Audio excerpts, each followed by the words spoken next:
Madame, Monsieur, bonjour, bon début de semaine sur RTI 1. Soyez les bienvenus à ce rendez-vous d'information. L'actualité en Côte d'Ivoire, il s'agit pour le directeur général de l'industrie qui a procédé au lancement d'activités d'inspection et de contrôle dans des unités industrielles ce vendredi au titre de l'année 2024. Les objectifs visés par cette action, c'est de s'assurer du respect des règles de sécurité, mais aussi des normes en vigueur dans le pays.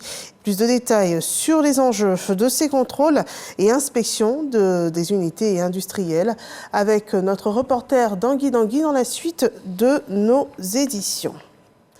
En agriculture, un forum s'est tenu sur l'examen d'un fonds de garantie pour la viabilité et la durabilité des sociétés coopératives de la filière EVA, des réflexions menées sur les difficultés que rencontrent les sociétés coopératives donc de cette filière. Un forum qui s'est tenu en présence du ministre d'État, ministre de l'Agriculture, du Développement rural et de la production vivrière, Kobenan Kwasi Adjoumani, qui a d'ailleurs assuré les acteurs de la filière EVA de l'engagement du gouvernement et aussi de la détermination à soutenir la filière EVA dans le pays.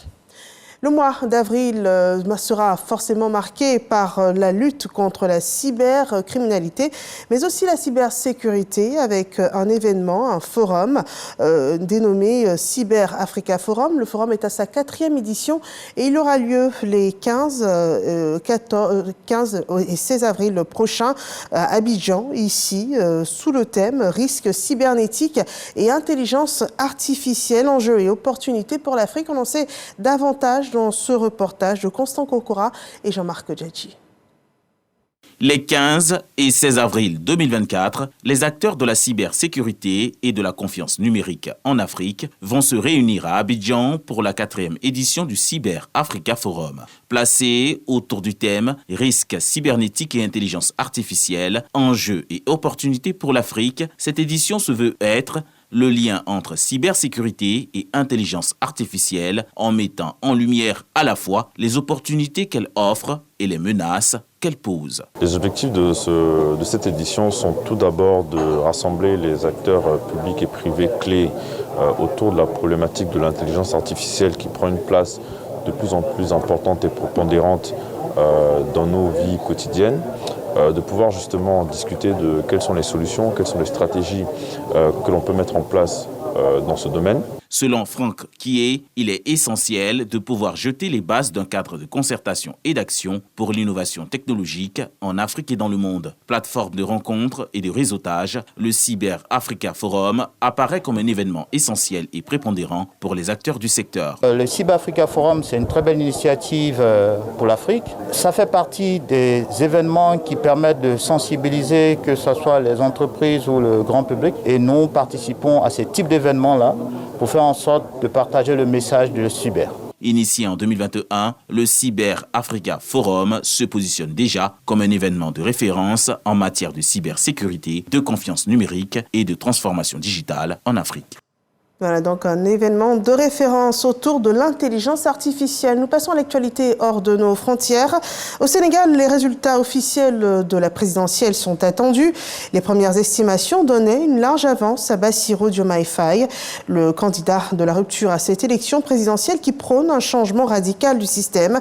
L'enjeu est désormais de savoir s'il parviendra à obtenir la majorité absolue dès le premier tour où certains médias locaux lui donnent déjà plus de 50% des voix, ou s'il devra s'acquitter d'un second tour dont la date n'a pas encore été fixée. Un second tour qui pourrait être face à Amadou Ba, l'ex-premier ministre dauphin du président sortant Macky Sall.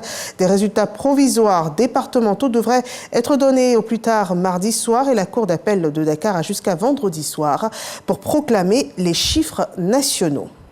Sur l'attentat près de Moscou, 4 assaillants présumés ont été placés en détention provisoire.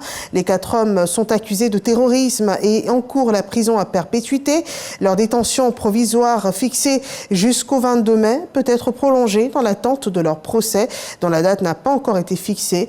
Ils risquent donc la réclusion à perpétuité pour terrorisme, même si des députés en Russie demandent encore la levée du moratoire sur la peine de mort. On rappelle que l'attaque L'attaque contre la salle du concert Le Concru dans la banlieue de Moscou a fait au moins 137 morts.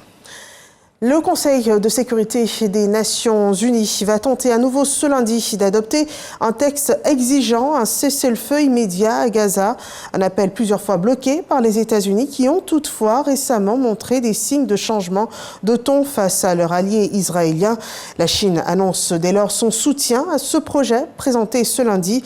Le Conseil, largement divisé sur ce dossier israélo-palestinien depuis des années, n'a pu adopter depuis le 7 octobre dernier sur cette question que 2 résolutions sur 8 soumises au vote, essentiellement des résolutions humanitaires qui ont été adoptées. Le nouveau projet de texte condamne d'autre part tous les actes terroristes, mais sans mentionner les attaques du Hamas perpétrées le 7 octobre dernier qui ont entraîné la mort d'au moins 1160 personnes, une absence systématiquement fustigée par Israël. Voilà qui met un terme à ce flash d'information. Merci de nous avoir suivis et rendez-vous à 13h pour le journal de la mi-journée.